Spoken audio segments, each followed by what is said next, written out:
Number 11. Thomas B. JADLOWSKI. 43-year-old Rosemary Bilquist was walking her dogs in a field behind her Sherman, New York home in 2017 when she was shot and killed by a 33-year-old Chautauqua County resident named Thomas B. JADLOWSKI. He was out hunting during the legal hunting season, but after legal hours, when he mistook Miss Bilquist for a deer and fired a lethal bullet at her. JADLOWSKI heard the woman screaming. He found her unresponsive and dialed 911.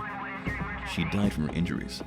Police charged JADLOWSKI with criminally negligent homicide. He pleaded guilty and was sentenced to 1 to 3 years in state prison for the crime.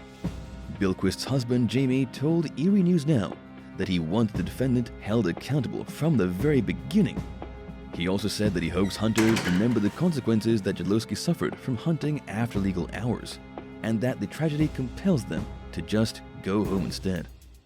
District Attorney Patrick Swanson expressed similar sentiments, stating that he hoped the case would remind hunters of what can happen when basic rules go unfollowed, and when guns are used without caution and care.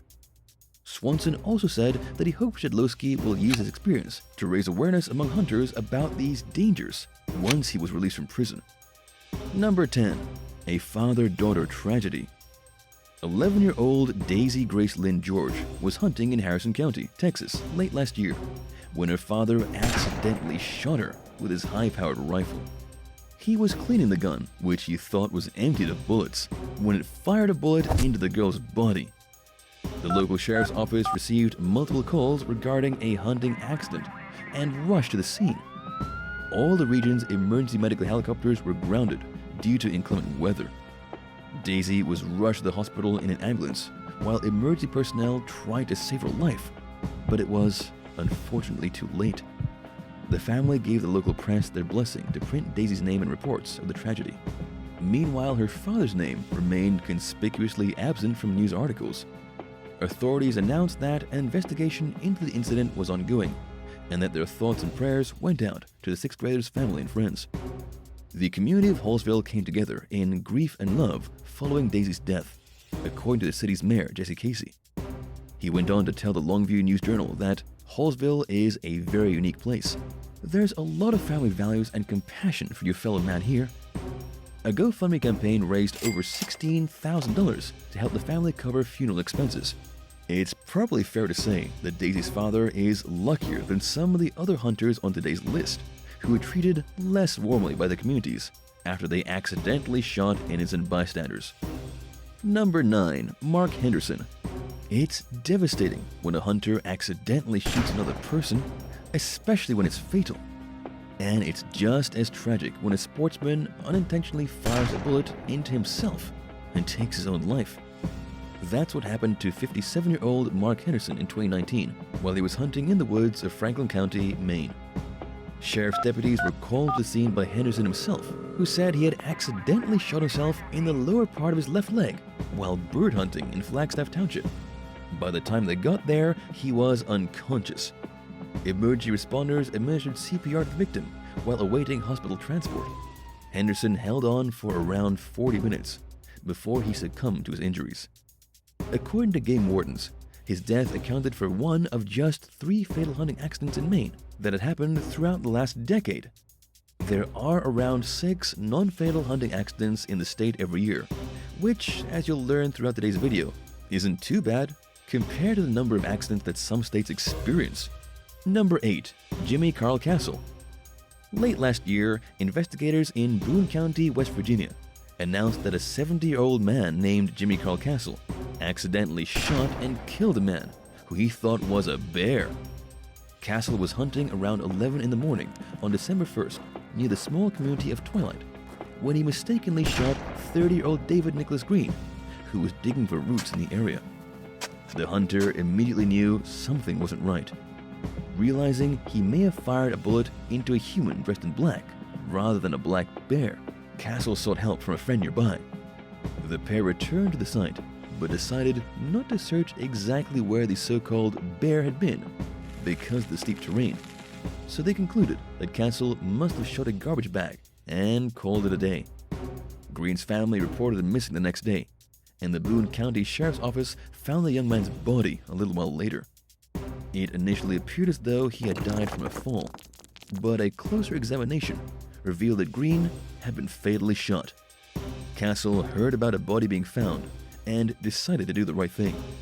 He turned himself in and was charged with failure to render aid and negligent shooting involving bodily injury or death. His case is currently working its way through the state's criminal justice system. Do you think the consequences should be less severe because he turned himself in? Let us know in the comments below. And if you're liking this video, be sure to subscribe. Number 7. Retired officer shot in the woods. Gary R. Hunt spent his career upholding the law as a police officer in the city of Corey, Pennsylvania. Ironically, it wasn't until after he retired that he was struck by a bullet. The 64-year-old was hunting for black bears with his nephew in Warren County last November when the two found themselves crossing a creek on foot. Hunt was walking behind his nephew, who slipped or tripped and fell, causing his gun to discharge. Unfortunately, Hunt was in the bullet's direct path. He died from his injuries. Speaking for the Pennsylvania Game Commission, Information and Education Supervisor Jason Armory told GoErie.com that the nephew's gun was being tested for malfunctions, but he believed that the ordeal was simply a horrible accident and didn't expect any charges to be filed against the nephew. Armory further added that Hunt was, by all accounts, remembered as a good man. Two of his former colleagues, Corey Police Corporals Jordan Kitchen and Brett Sproveri, described the police veteran of more than 25 years as community-oriented, compassionate, and well-liked. They also said that he really enjoyed being a police officer. Hunt had retired less than 2 years before the tragic accident. Number 6. Hunter-on-hunter accidents. 2021 was a bad year when it comes to shooting accidents in western Pennsylvania, where 3 hunters were shot by fellow sportsmen over a 2-week span in late November. 2 of the incidents were fatal. One 58-year-old man named Lawrence Pavolko suffered a life-threatening injury after being shot in the chest by a hunter in Crawford County. Thankfully, he survived and was expected to recover after undergoing emergency surgery. Pavolko was part of a 5-member party that was hunting deer on private property. 3 individuals were driving deer, while 2 shooters remained stationed at fixed locations. The farthest driver spotted a deer and shot. Pavolko followed suit and also fired a bullet at the animal. Then, the middle driver also took a shot, presumably at the same deer, only to hear pained screams moments later. Pavolko was down. His 4 fellow hunters administered first aid while waiting for emergency medical responders. He was airlifted to the hospital, where doctors performed life-saving measures. Sadly, the other 2 hunting accidents that occurred during that 2-week span were both fatal, with one claiming the life of a man in his 70s. The other victim was a 64-year-old retired police officer. Number 5. A fatal family error. While hunting along a gas line in Cambria County, Pennsylvania last year with family and friends, 71-year-old William Tripp was fatally struck by a bullet. A young relative had accidentally shot him in the head while aiming for a deer, bringing the group's Thanksgiving weekend to a tragic end. Tripp was pronounced dead at the scene. Because the shooter is a minor, the press withheld her name and also opted not to disclose the nature of the child's relationship to the victim. The bullet traveled roughly 300 yards before striking Tripp, according to Cambria County Coroner Jeffrey Lees, who spoke with local station WJAC. He described the tragedy as a heart-wrenching, unfortunate accident. Even more sadly, while this type of occurrence is rare, it's not unheard of. Pennsylvania Game Warden Shaw Harshaw told the Tribune Democrat that hunting-related accidents happen every year throughout the state. This means that people can count on history to repeat itself, especially after deer hunting season begins later this year. Number 4. Jordan Griffey. A Clark County, Missouri teen named Jordan Griffey was deer hunting alone near Cahokia last year when he accidentally discharged his firearm and shot himself in the shoulder. The 14-year-old lost a lot of blood and was discovered dead at the scene.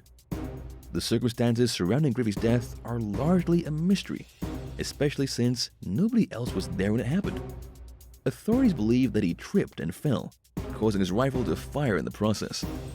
Anytime a young person loses their life, it's undoubtedly tragic. The community was left reeling from the deadly accident, which brought grieving residents together. A GoFundMe campaign raised over $14,000 to cover the funeral expenses for the high schooler, who was remembered fondly for his infectious smile and as a kind and loving person. The Kansas City Star included a video about the 4 rules of firearm safety in its report of Jordan's death. Hunters are encouraged to keep the gun's muzzle pointed in a safe direction at all times, to treat every firearm as if it's loaded, to be aware of the target and what's in front of and behind it, and to keep one's finger outside of the trigger until they're ready to shoot. Number 3. Hunter shoots hiker. A lot of hunting-related accidents happen later in the year, which is when many states host their annual bear and deer hunting seasons. But some unintentional shootings happen during other times, proving that a person is never truly completely safe from accidental gunfire. One unfortunate hiker in Missouri learned this the hard way last May, when a turkey hunter mistook the individual for a turkey and shot him, leaving him with life-threatening injuries. Due to the remoteness of the location, rescue crews had to use utility terrain vehicles to reach the victim. Once emergency responders reached the scene and realized how serious the injuries were, they summoned a helicopter to airlift the man to the hospital. But it wasn't the hiker's fault this happened. As the St. Charles County Police pointed out in a Facebook post, the shooting occurred along a commonly used hiking trail in the Weldon Spring Conservation Area off Highway 94. In other words, there are usually people on the trail. Either way, it's probably fair to say that the hunter had a responsibility to ensure that they weren't putting any people in harm's way when they pulled the trigger, although the police didn't touch on this topic in their post. At the time of reporting, the victim's condition remained unknown as he received treatment at a Level 1 trauma center. Number 2. Mike Hendrickson. Sometimes, a hunter proves to be their own worst enemy by accidentally shooting themselves. That's what happened to Mike Hendrickson, who fired a bullet into his own leg last year while deer hunting in Meager County, Minnesota. Authorities reported to the scene and found that the man had applied a tourniquet to the wound in an attempt to control the bleeding. The 38-year-old's brother-in-law, Matt Pedersen, set up a GoFundMe campaign in an effort to raise funds for medical expenses. He wrote that Mike was climbing into a tree stand when his gun discharged into his left thigh. Luckily, the man's nephew was with him and immediately ran to get help, while Hendrickson wrapped the tourniquet around his leg. He was airlifted to the hospital, where he received emergency surgery. Pedersen wrote that Mike's first operation revealed significant tissue loss, and that the man had broken his femur. He faced a long road to recovery and had already received several surgeries by the time the story hit the press, according to family members. Doctors said Hendrickson might end up losing his leg, but that they were cautiously optimistic about being able to save it. Unfortunately, they had no choice but to amputate part of the leg after failing to find a pulse in Mike's foot. Mike's family described him as the type of person who's quick to drop everything to help someone in need, even a stranger. They started the crowdfunding campaign in hopes that he could focus solely on his recovery without having to worry about money. The fundraiser has gathered nearly $12,000 and is ongoing as Mike continues his healing journey. Number 1. Christian GILLI. Christian GILLI was just a teenager when he became an international shooting champion. Hailing from Italy, he recently took 2 team gold medals in skeet shooting. But not even the pros are immune to human error. The 19-year-old accidentally shot himself in the stomach recently while hunting in his hometown near Pisa. He was bending over to pick up spent cartridges when the gun discharged the fatal bullet. His friends, who were hunting with him at the time, called emergency services. GILLI died at the hospital from his injuries. Italian Shooting Federation President Luciano Rossi led tributes to the talented young sportsman, whom he said took several first-place world-ranking medals during the international shooting competition in Peru. These are just some of the many awards GILLI has won, in addition to the individual, team, and mixed team gold medals he took home last May from the European Championship in Osijek, Croatia, according to Rossi. Sadly, the teen's death shows that even the most well-trained hunters and gun users can make fatal mistakes. Thanks for watching. If you enjoyed this video, be sure to give it a thumbs up. And while you're at it, don't forget to subscribe. See you next time. Bye!